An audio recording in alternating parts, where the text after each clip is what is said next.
Hello and welcome to another double review, and today we will be reviewing the original 1989 or 88 Leatherhead and the 2012 Leatherhead from TMNT. Now, I grew up with the later rendition of Teenage Mutant Ninja Turtles, the 2000 series. I think it was like 2003, 2002. I grew up with that. My brother had the original, a few episodes on VHS, and we had the original NES game. So that's what I grew up with, Ninja Turtles. And I did watch some of the 2012 series, but not a whole lot. So this review is not going to be full of references, of course, or a lot of insight on these figures because I don't really remember. I never really watched a whole lot of the original series, and I don't really remember the 2000 era series. So first off, we're going to look at the vintage one first, and then the newer one, which is hard to believe that he's already 10 years old. 2012 was 10 years ago. But this figure that I have here is not complete. It's missing. I believe he came with like a little bear trap thing and a gun. I do not remember, but I do have his belt. And we're getting closely on the details here. And I do apologize for my lighting. My studio light is actually in storage right now. I'm trying to get everything resituated. But anyways, we'll move in here. I do have a little bit of paint wear on his eyebrows there. You can see his vest there. You got his belt. You got a crawfish there. You got some stuff there. You got a turtle, you got that there. And that's one thing I got his Playmates, when they did their figures, they may not have been painted all the way, but they had a ton of detail. You got the knife there, which is painted. You got his pants there. You got his little rope belt. You got some more stuff on his belt there. And the belt is removable, but because of the age of the figure, I'm not going to remove it. And you got his tail there. But Playmates back in this era had a ton of detail. If you remember the old Muckman, I never personally had it, but I've seen numerous pictures and reviews of him. That figure has a ton of details, but not a whole lot of them were painted. But for the most part, these figures were actually a lot better than what we would get later on down the line. Now, for articulation wise, he is limited, but also not limited at the same time. The head can rotate that far, move that far. The mouth does open, which is nice. And he does have a little feather in his hat. Forgot to mention that. And his hat is actually tattered and torn in areas. Lots of nice texturing. But arms can do no, not a 360, but they can rotate that far back. And they are stiff on this figure. And he does kind of have some issues sometimes when you go to rotate it forward. Just be mindful of that it doesn't get caught on the hat. Get some paint wear or paint chipping. You can rotate back that far until he gets into the leg. And he does kind of have a trigger finger on this hand. Articulation on this hand is the same. And unlike the Ninja Turtles, he has 4 fingers instead of 3. Tail can rotate, I think. It's really tight, but I could have swore it could rotate, and I'm not going to try it too much because I don't want to break the figure. But unlike most of the figures from his era, his legs are on ball joints. Limited, of course, but they are on ball joints, so you get some nice movement there, some kind of in and out motion there. I would just be careful with these. I've heard a lot of older Ninja Turtle figures are fragile.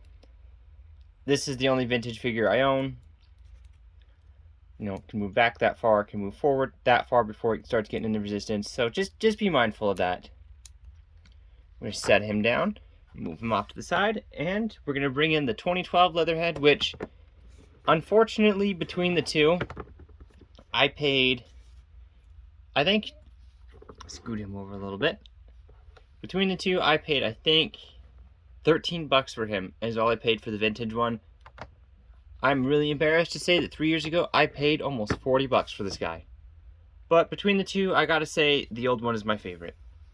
And we'll get in closely look at his details. You got his red eye there. It's more of an orange, kind of. I guess it's not even really red at all. It's more of an orange.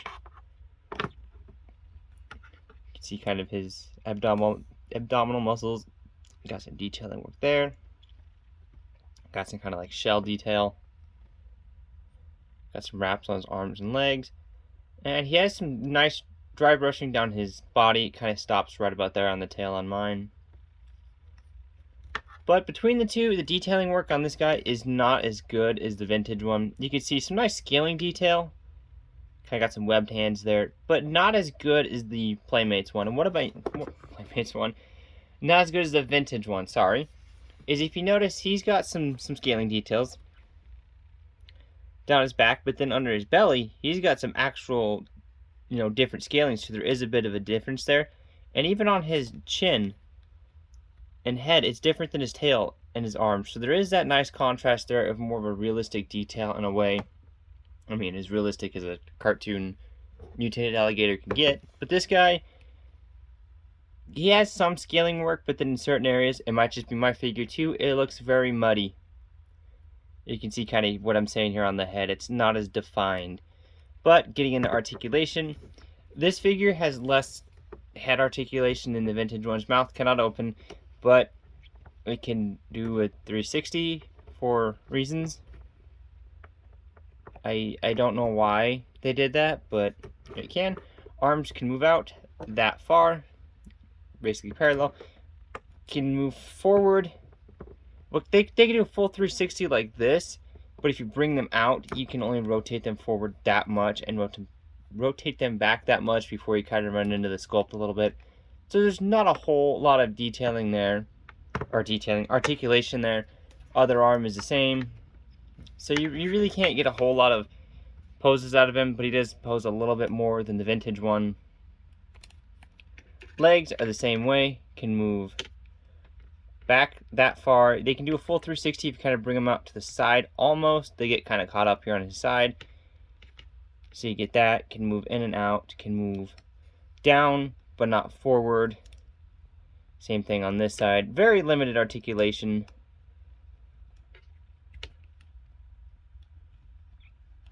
And his tail on this one does in fact rotate because it is incredibly loose on mine. But this has been a quick review on them. Not a very long review, as you know, these aren't real complex figures.